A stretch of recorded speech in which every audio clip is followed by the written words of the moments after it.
is good, YouTube? Quinn Wade Basketball Analysis coming to y'all with a quick video. I wanted to let you guys know I got some new merchandise available, not just t-shirt anymore. I got different type of t-shirt, different type of shirts and logos that you can purchase on my spread shirt, and also hoodies now. We have expanded and added more to the channel and more merchandise for the brand. Thanks for supporting. It will be in the description and the links will be in the comment section below. Thanks for helping me and supporting the movement. Quinn Wade Basketball Analysis. I'm going to check out the video. What is good, YouTube? My first award that I'm going to be predicting will be Rookie of the Year, like the title say. So let's get into it. I'm going to give you 7 rookies that I think will be in the conversation, and possibly all NBA. I mean, rookie first team and rookie second team. The others, we will have to wait and see the minutes and the lineups, and if injuries happen, kind of like Donovan Mitchell. He had an opportunity because of the injuries, and he took advantage of it. Number 7 is Kevin Knox. Only reason why I don't have Kevin Knox, I'm a fan of him. I think he's going to be a star. He's going to get some time. Obviously, with Porzingis injured, he's going to get a lot of opportunities to obviously put up some numbers on a bad team. They might be empty, but Rookie of the Year, you don't really have to win that many games. You're going to the worst team in the NBA most of the time when you're in that top 10. And if you number one like Aiden, you going to one of the worst teams. So you're gonna have an opportunity not to win most of the time, but to actually go out there and put up numbers. Same thing with Mitchell Robertson. He's another guy I'm gonna mention because with Porzingis gone, there's really no inside presence. He can get a lot of rebounds. He can get about 10.7 rebounds, and that should get him at least as a top 10 rookie, or at least enough to make second team. If he doesn't pass Bagley or Aiden or some of the other rookies like Wendell Carter. But I think those two for New York, they go hand in hand, and I think they definitely gonna make a run for that Rookie of the Year. If they do take advantage of the minutes that they get in the touches that Porzingis won't be getting because he is gonna miss half the season. Colin Sexton is a guy I would have had him higher. Only reason why I have him at number 6 is because George Hill will be starting. If it was Colin Sexton, he would have a lot of time and a lot of effort and a lot of usage to be the starting point guard. He had a decent summer league, wasn't the most efficient in college or in summer league, but he shows that he's aggressive. He shows that he's confident. He shows that he wants to be a great player. He has the work ethic. He has the mentality. It's just about putting in the work and doing it on the court. Once he gets that done, he's going to be one of the better players in this draft, if not top 5. But he is a little undersized. He's not a great shooter, not the best defender, but he tries.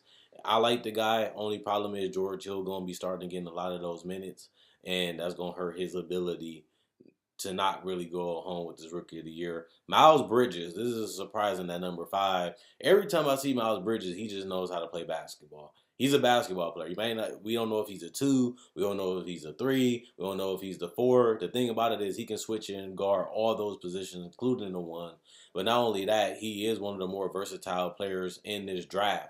And the fact that he does have go-to moves, he knows how to use that elbow jumper. He's showing the ability to knock down that 3 in preseason and in summer league, and that's something that he's going to continue to work on. Only problem with Miles Bridges is that they have a lot of guards and wings in Charlotte. None of them really are superstars or all-star caliber players. But Miles Bridges, when he gets minutes, he put in time.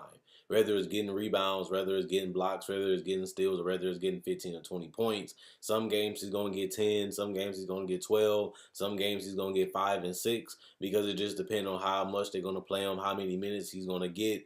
And if he does get a lot of minutes, I think he's going to be productive. The guy just flat out knows how to play basketball, understands the game, and he's just a smart player. That's something that people needs to give him more credit on. He may never be a superstar franchise player, but he's going to be a great complementary player, and he's going to be a great player that if you give him 25 to 30 minutes, he's going to go out there and give you his all. And that's rare. Something that I say about Mitchell Robinson, the same thing I say about Miles Bridges. He's just more skilled. He's not the most athletic, not the most dominant player, but he just flat out know how to play basketball. He know how to put the numbers up, and that's going to help him get a chance to win Rookie of the Year. The only problem is, will he get enough touches? Will he get enough minutes consistently? That's the biggest thing holding Miles Bridges from getting an award. But if somebody goes down or somebody gets injured, if somebody gets injured or somebody gets traded and he gets more minutes, he's going to be in the running for that Rookie of the Year because he can play.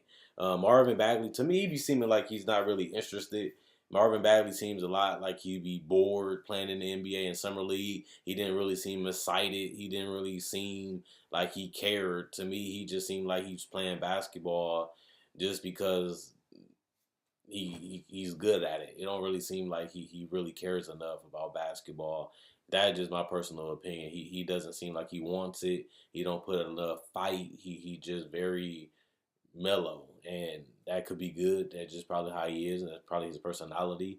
Maybe I'm underrating him, but I just feel like Marvin Bagley, he's going to put up numbers just because he played for the Kings, and they need somebody to score that damn basketball. Fox needs somebody that can score. He needs somebody that can rebound. He's going to put up enough rebounds and enough points to be all rookie first team if he doesn't get injured, and that should be good enough to put him in that rookie of the year conversation. But he don't have that fire under his belly. I feel like if he gets shut down, he doesn't try hard enough. He doesn't fight. He just don't have that motor. And I'm looking like, well, he's a lottery pick to a lot of people. But do he want to be great? Do he want to be dominant? Do he want to be a franchise guy? I don't really see that mentality when I watch him play, even in summer league. And he didn't play that much in summer league, and he don't even show it that much to me, even in preseason. Maybe it's just me.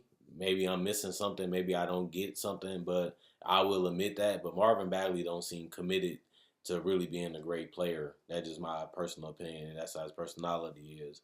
Trae Young. The reason why Trae Young is so high is because he's going to be one of the highest used players in the league. They're going to run so much offense through Trae Young because he is a good passer, but he also is a point guard, so he's going to always have the ball coming up the court, and he's a guy that likes to take a lot of shots. And if he gets a lot, 5, 6, 7 assists, which is possible because he does have the shooters in Kent Bazemore and Prince. Obviously, he has the inside with John Collins. And that's enough to get about 4, 5, 6, 7 assists a game when you have the ball in your hand as much as Trae Young is going to have. And on top of that, he's starting. Trae Young is going to be the starter for the Atlanta Hawks. Somebody's going to have to get the passes. Somebody's going to have to get the points. Somebody's going to have to take some shots. And that's Trae Young game. He's going to come in, attack the defense, keep them guessing, keep them on their heels, and he's going to put a lot of pressure on the defense, and that's going to allow him to kick it off and dump it off to these guys consistently throughout the season. Plus, he's going to get a lot of shot attempts, and he's going to have a high usage, and that usually equals a running for Rookie of the Year. They're not going to win that many games. They're not going to be great, but he's going to have a lot of times where he's going to be a crazy game, and he's going to have a lot of time when he shoots his team out of the game.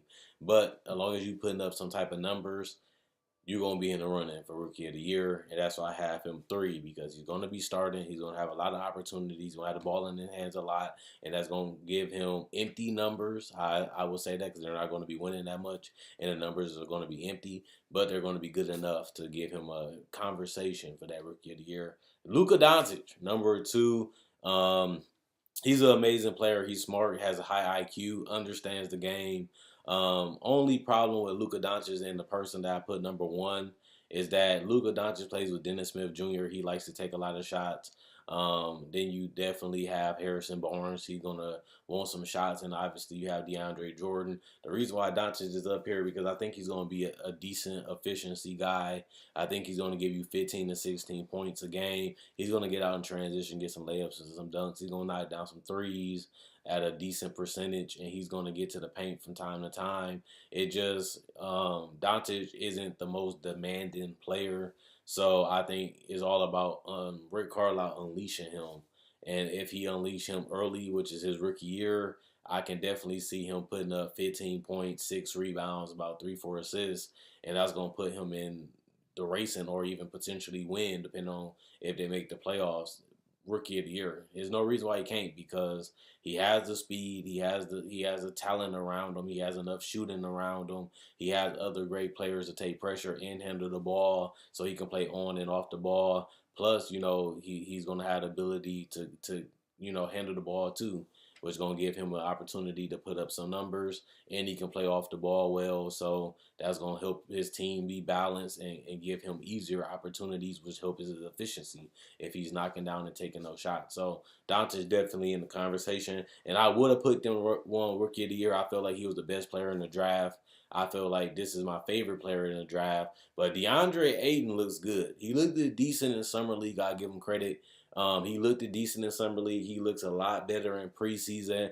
The main reason why I'm going to give DeAndre Ayton, like I said, I'm a Doncic guy, but Ayton going to have so much opportunity, just like Trae Young. He's going to have so many opportunities because the Suns are so bad. If he doesn't get injured, I don't see how DeAndre Ayton doesn't win Rookie of the Year. I like Doncic as the better overall player, but he's going to a team that really needs him bad, not just because of preseason, just in general. Devin Booker is a 20-point scorer. He's a good ball handler. He's a good playmaker, but he really needs somebody to really take the pressure off him. He really needs somebody that can, score. Ayton going to get a lot of shot attempts because they're bad and they don't have that many great offensive players, which means he's going to get more shots, which is going to inflate his stats. He's going to be the primary rebounder in Phoenix since he's starting. That's going to allow him to get 8, 9, 10 rebounds a game, which should lead all rookies in rebounding. Not only that, the guy going to get a lot of free throw attempts because he's so physical and they give him a lot of touches. He's going to get free throws, he's going to get shot attempts, and he's going to get rebounds. And he might even get 1 block a game. So I can definitely see DeAndre Ayton giving you 16, 17 points a game just because they need him to score. They're going to feed him a whole lot, and he has the ability to make the easy plays, which is just catching a dunk, like you see in Summer League, sealing his opponents, getting a dunk, rolling to the rim, getting a dunk. That's going to up his field goal percentage. He's going to be shooting 50 to 60% from the field. Plus, he has a decent elbow jumper, so they're going to give him pick and pop opportunities. And they already been posting him up in the high post, which allows him to shoot over smaller defenders. And then he can play off the ball by being a roll man. So not only is he going to score the points because they're going to give him a lot of shots, he's going to have the rebounds, plus he's going to have the field goal percentage, and that should be enough for DeAndre Ayton to beat all of the rookies if he doesn't get injured or miss significant time. Ayton's going to put up the numbers. They're going to be empty because they're not going to win that much. They're going to be inflated because the team is so bad. And they really don't have any other offensive options outside of Ryan Anderson and Trevor Ariza. But Ryan Anderson is going to be coming off the bench, and he actually helps Ayton because he stretches the floor at that 4th position. So does Devin Booker and DeAnthony Milton and even Trevor Ariza and Mikal Bridges. So at the end of the day, he has enough floor spacing. He has enough attention to get took off him because they have a player like Devin Booker that can create their own shot and he can score the basketball, taking a lot of eyes and pressure off Ayton. And like I said, the bad part about Devin Booker was that he had to score all the points. He had no help on the offensive end. Now he has somebody that he can trust. He has somebody that he respects, and he has somebody that he feels that can score that basketball. And that's DeAndre Ayton as the #1 pick coming out of Arizona, showing that he can be dominant at the college level, showing that he can be decent even in preseason, and having better teammates than the Summer League, which is his NBA teammates now. I don't see why DeAndre Ayton can't put up numbers on his Phoenix Suns team. And if he can even get a double-double, that's going to only increase his chances of being Rookie of the Year, which I can see him getting about 16, 17 points a game, 8 to 9 to 10 rebounds a game, and that should wrap up the Rookie of the Year, even if they don't win that many games. Check out my website, analysisplayground.com. Link will be in the description in the comment section below. Check out my Facebook page, analysisplayground.com. Link will be in the description in the comment section below. Check out my Spreadshirt. There you can find hoodies, t-shirts, sweaters, pillowcases, phone cases, and even water bottles with my logo and my brand on it. Thanks for supporting my Spreadshirt. Thanks for supporting me on Facebook. Like on Facebook to show support. And also comment what you think will be your top 5 rookies, maybe even your top 10 rookies, and who you think will be Rookie of the Year going into the 2018-19 season. I gave you my prediction. I gave you my players. And I did not leave Wendell Carter off this on purpose. I just don't feel like he's going to get enough opportunities to score. He might put up the rebounding numbers, but with Zach LaVine, Jabari Parker, and guys like Chris Dunn, they all score first players, and they're gonna have a lot more opportunities to put the ball in the basket. And even Lauri Markkanen is a better offensive player than Wendell Carter at this time. And you can even include Bobby Portis in that too. I don't really see Wendell Carter putting up enough balanced numbers to compete with the Aidens, the Dantes, the Trae Youngs, and the Badleys, because they're going to get more opportunities. They're going to get more touches, and they're going to play on worse teams with less talent, and that's going to help them inflate their stats. That's why I just couldn't put Wendell Carter on this list. I don't think he can do enough offensively for that team at this point and with that current roster as is. Let me know what you guys think in the comment section below, and let me know who your rookie of the year is.